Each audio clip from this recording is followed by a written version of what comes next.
अस्सलाम वालेकुम।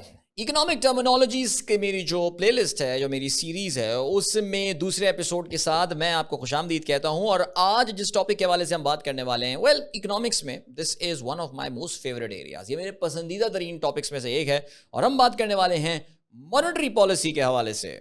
एक सेकेंड, रुकिए रुकिए, ठहरिए। आप अगर डायरेक्टली मेरा ये एपिसोड 2 आके इसमें देख रहे हैं मॉनेटरी पॉलिसी सीरीज में, तो आप रुकिए, आप पहले जाके मेरा जो एपिसोड नंबर 1 है वो ज़रा देखिए, जिसमें मैंने इन्फ्लेशन के हवाले से बात की है। बिकॉज अगर आपने इन्फ्लेशन का वो टॉपिक समझ लिया जो एक निस्बतन तवील डिस्कशन था, तो यकीन जाने आपके लिए ये वाला टॉपिक जो है ना, ये समझना बहुत आसान हो जाएगा। So here we go.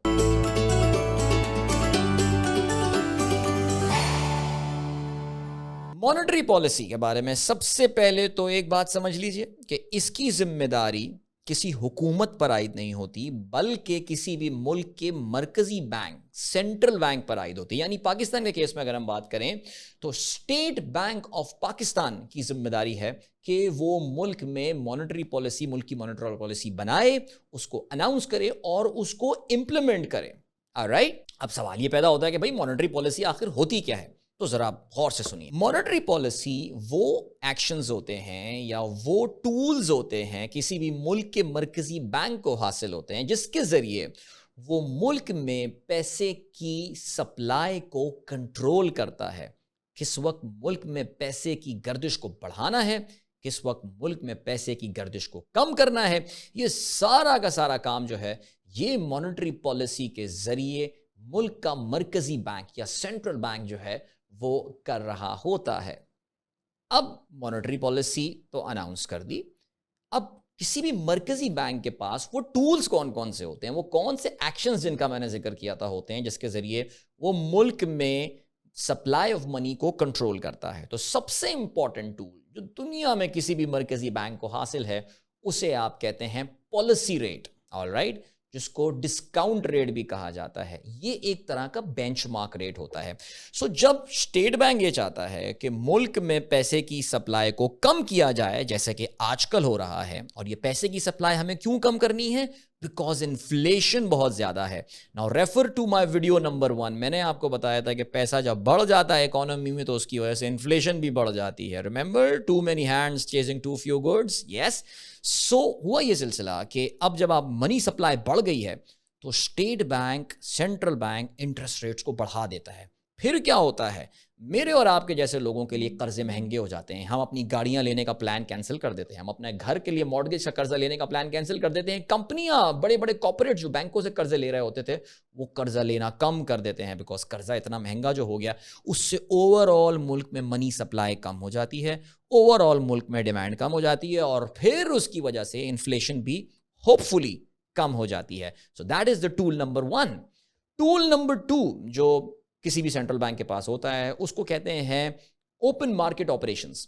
Complications में नहीं जाएंगे, डिटेल में नहीं जाएंगे, लेकिन ये वो तरीकाकार होते हैं जिसके जरिए मुल्क में जो एक्सेस लिक्विडिटी होती है, जो पैसे की गर्दिश बढ़ी हुई होती है, वो शॉर्ट टर्म बेसिस यानी फौरन के फौरन बेसिस के ऊपर कोई भी सेंट्रल बैंक उसको सक कर लेता है, उस लिक्विडिटी को, वो पैसे को जो है मईशत से निकाल लेता है। या मईशत में पैसा फैलाना अगर वो चाहते हैं, वो अगर चाहते हो जी मुल्क में ज़रा अब कर्जे भी जाएं, बिकॉज अब इन्फ्लेशन कंट्रोल में आ गया है, तो अब इकोनॉमी ग्रो होनी चाहिए, तो उसके लिए वो पैसे की सप्लाई जो है वो बढ़ा देते हैं।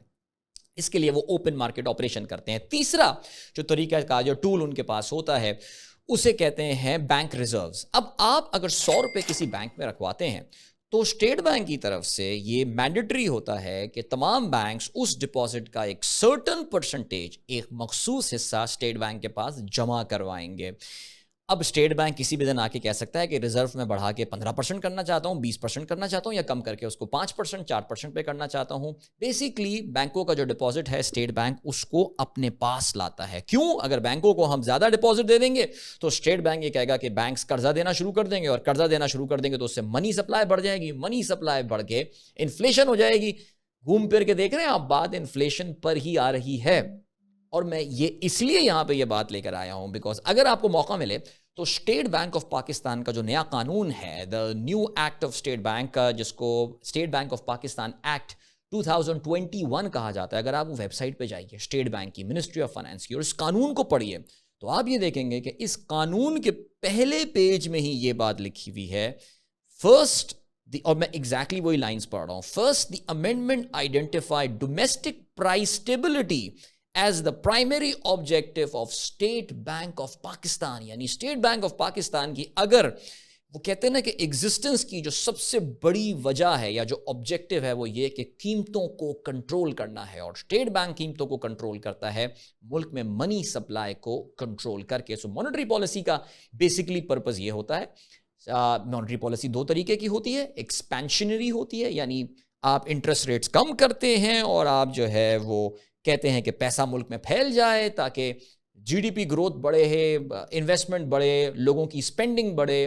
और जैसा कि आजकल पाकिस्तान में जो मॉनेटरी पॉलिसी पिछले तकरीबन को 1.5 साल पौने 2 साल से फॉलो हो रही है, it's called contractionary monetary policy.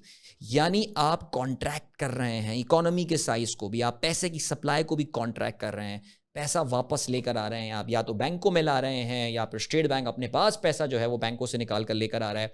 Idea ये है कि इकोनॉमिक ग्रोथ को स्लो किया जाए ताकि इन्फ्लेशन जो है वो कंट्रोल में आ सके।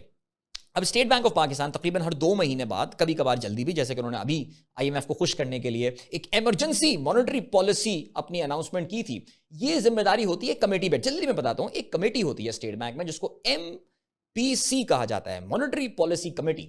इस मॉनेटरी पॉलिसी कमेटी के 10 मेंबर्स होते हैं। गवर्नर स्टेट बैंक साहब खुद होते हैं, SBP के 3 सीनियर एग्जीक्यूटिव्स जो हैं वो होते हैं, 3 बोर्ड ऑफ डायरेक्टर के मेंबर्स होते हैं, नॉन एग्जीक्यूटिव डायरेक्टर्स जिनको कहा जाता है। इसके अलावा 3 माहिर मईशत यानी 3 इकोनॉमिस्ट जो हैं वो भी इस बोर्ड में बैठे होते हैं। तो ये 10 लोग बैठ के प्रेजेंटेशन सुनते हैं, नंबर्स देखते हैं, डेटा देखते हैं और डिसाइड करते हैं कि इंटरेस्ट रेट मुल्क में बढ़ाना है या नहीं करना। फिर वो एक कंसेंसस पर आते हैं और उस कंसेंसस को फिर एक प्रेस कॉन्फ्रेंस में उसको अनाउंस किया जाता है, जिसको कहा जाता है कि मुल्क में मॉनेटरी पॉलिसी का ऐलान कर दिया गया। और उसमें जो पहली चीज आप सुनते हैं वो ये कि क्या डिस्काउंट रेट को बढ़ाया गया है, डिस्काउंट रेट को कम किया गया है या उसको स्टेबल रखा गया है। आई होप आप लोगों को अब ये टर्मिनोलॉजीज और ये बातें थोड़ी बहुत समझ में जरूर आ गई होंगी। देखिए, मालूमात सीखने का तो अमल रुकना नहीं चाहिए, लेकिन मेरी कोशिश ये थी कि आम आसान तरीन अल्फाज में आपको ये बातें समझा सकूं। कैसा लगा मेरा व्लॉग? अच्छा लगा तो प्लीज़ लाइक कीजिएगा, शेयर भी ज़रूर कीजिएगा, और ये सिलसिला है चलता रहेगा। बहुत सारी और इसमें टर्मिनोलॉजीज लेकर आएंगे आपके लिए, लेकिन अभी के लिए बाय।